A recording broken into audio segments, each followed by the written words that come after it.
Hello, everybody. It is Matt, and it is Fiendish Friday, and I am back at you with yet another review.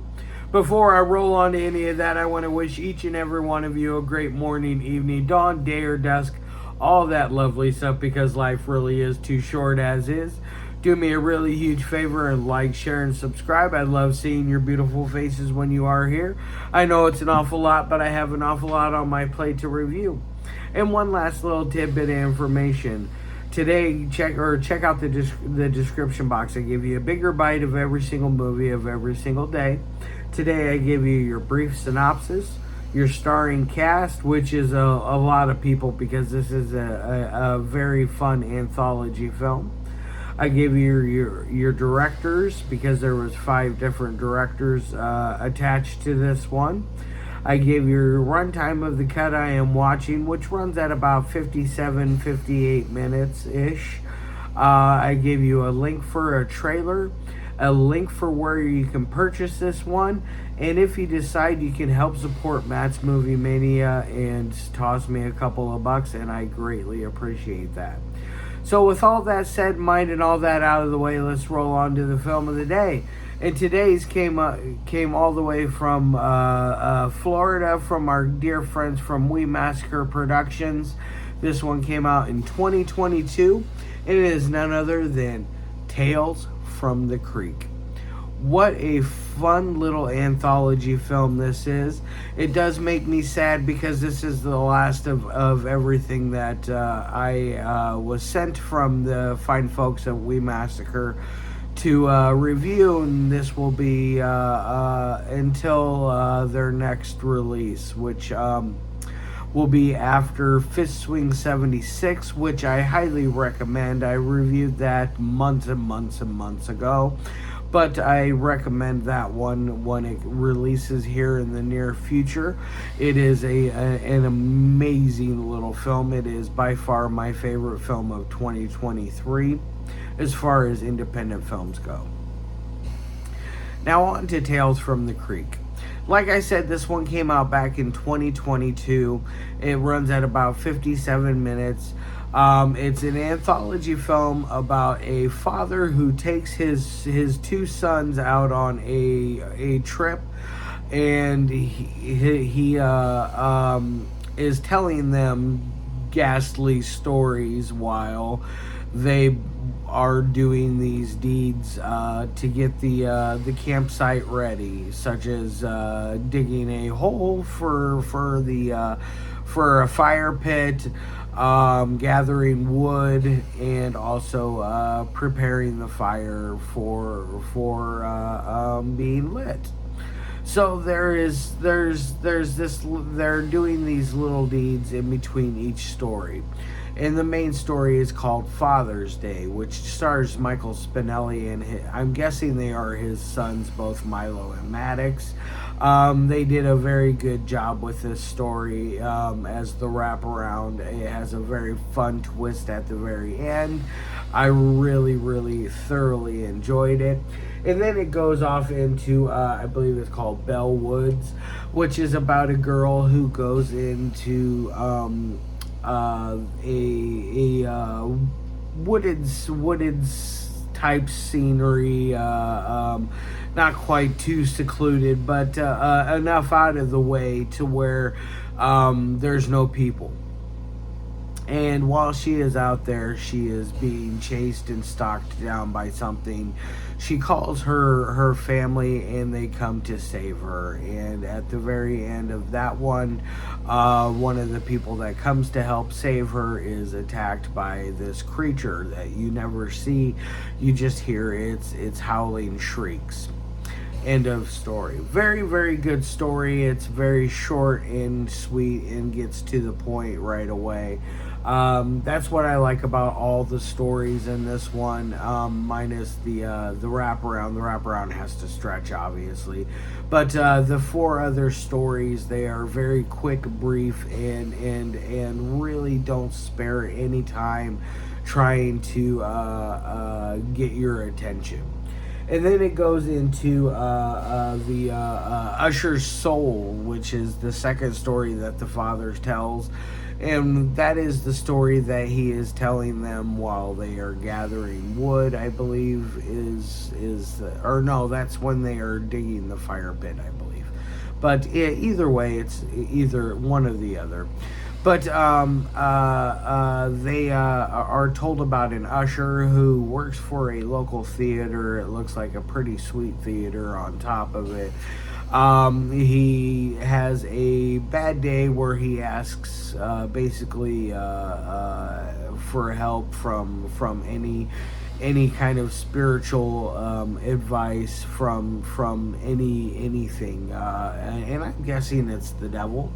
And he tries to commit suicide 4 times. 3 times were almost successful, but yet he is unable to finish the deed.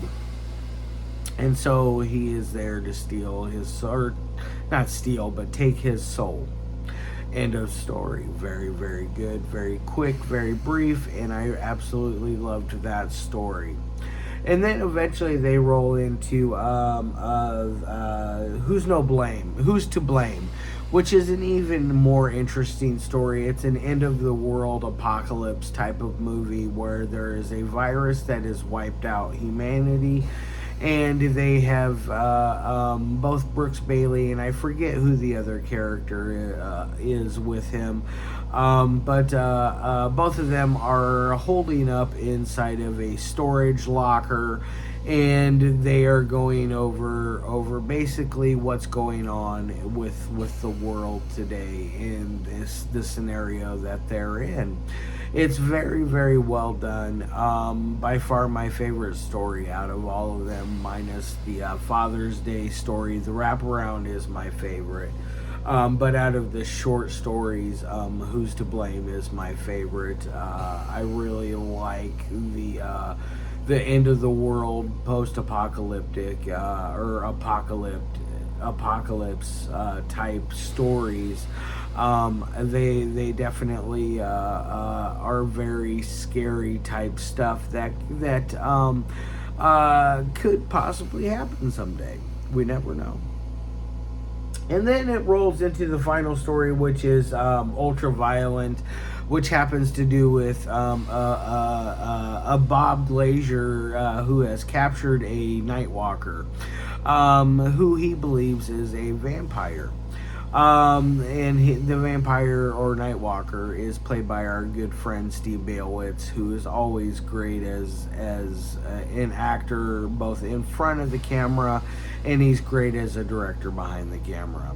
I am a huge fan of Steve. I think he is just the bee's knees when it comes to filmmaking. Both him and MC are just a great powerhouse of a team, and they know exactly what to get when they do their stories. And it's a very interesting one.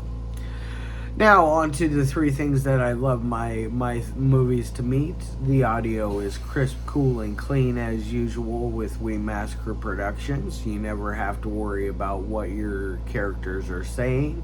There's no static or back feed or any kind of audio issues to where it makes it difficult to understand, or to where you have to rewind it to replay it to understand what is being said. So it's going to get an A+ on that end. Now on to the dialogue. The dialogue is always my favorite part in a We Massacre production. You get some interesting dialogue in here, both from villains and non-villains apart. Everything from Father's Day all the way to Ultraviolent, they've all 5 of the stories have great dialogue going on. It's hip and cool. The way that they're delivered from each character is almost perfect in my opinion. Especially, I want to know how well Brooks Bailey's character is in here. Michael Spinelli is great in here. Bob Glazier is always great. Steve is great. You have MC Nowell in here playing a part. Both of Spinelli's children play great parts in here. So you have some great dialogue going on. So I'm going to give it an A plus on that end. Now on to editing. Editing is very cool and clean as well. There's no weird continuity errors. There's no loss of momentum going on throughout this entire film. It does a very good job at keeping your attention from beginning to end. Granted, you know, my only real beef that I have with this movie is I wish it was a little bit longer. I really liked each story, and each story could have actually been expanded upon. And I understand budgetary restraints and time and things of that nature are definitely come into play, but I think there's definitely ways they could have expanded each and every one of these stories and made them a couple of minutes longer. Especially the Bellwoods and the Usher's Soul. Those two stories are very, very short. They're not bad in that aspect. I just wish they were longer. But it's going to get an A plus on the editing as well. Now on to my final score of 1 through 5. I'm going to give this thing a 4.5 out of 5. It is not quite a 5.0 material. I think that their best work is Fist Swing 76. That one is absolutely stunning. The Creekers trilogy is amazing as well. This is absolutely a thrill ride from beginning to end. And then I cannot forget to mention both Lefty Lucy and Please Do Not Disturb. Both of those have amazing performances as well. So you have a lot to choose from We Massacre Productions. They are a very diverse company that makes very interesting films. So I highly recommend you go on out, check out each and every one of their films that you can.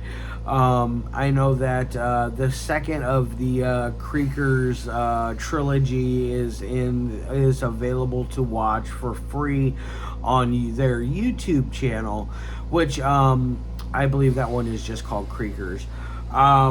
But the rest of their stuff you do have to purchase from them off of their We Massacre Productions website. I do highly recommend each and every one of their films. Oh, I almost forgot King James is another one of theirs that is also extremely good. But their stuff is extremely affordable. They do both DVD and Blu-ray. I can't complain at all about their stuff. I'm just sad that there's no more for me to review until the next film is released. Probably next year, I'm guessing, will be the return of We Massacre Productions, because I know that they're getting ready to release Fist Swing 76 on DVD and Blu-ray here very shortly, and there will be some amazing stuff on that. Alright guys, I'm going to put this down. I'm going to get the hell out of here. I hope all of you guys have a fantastic rest of your day, fantastic weekend. I'll be back here either tomorrow or Sunday with yet another review, and then so on and so on. Alright guys, I love your faces, and as always, peace.